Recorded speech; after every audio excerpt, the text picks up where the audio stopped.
Moscou sous pression après les attaques de drones ukrainiens, riposte russe et mesures de sécurité inédites pour le 9 mai. Actu Europe.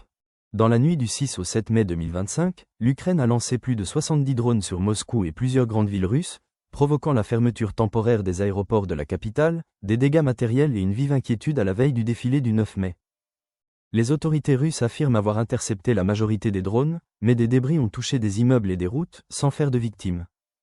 En représailles, la Russie a mené des frappes de missiles sur Kiev, tuant 2 civils et blessant plusieurs personnes, alors que Vladimir Poutine maintient sa proposition d'un cessez-le-feu du 8 au 10 mai, proposition rejetée par Volodymyr Zelensky qui parle de « manipulation » et réclame une trêve durable.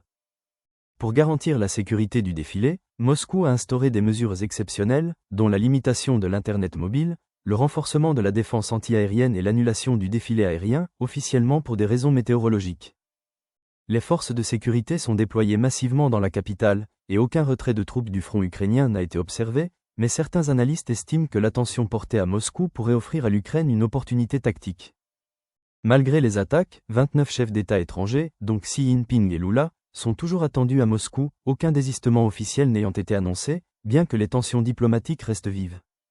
Cette séquence montre l'escalade militaire et psychologique entre les deux pays, l'isolement croissant de la Russie sur la scène internationale et la fragilité de la sécurité intérieure russe à la veille d'un événement hautement symbolique. Commentez ci-dessous. N'oubliez pas de cliquer sur « J'aime » et de vous abonner pour suivre l'actualité en temps réel.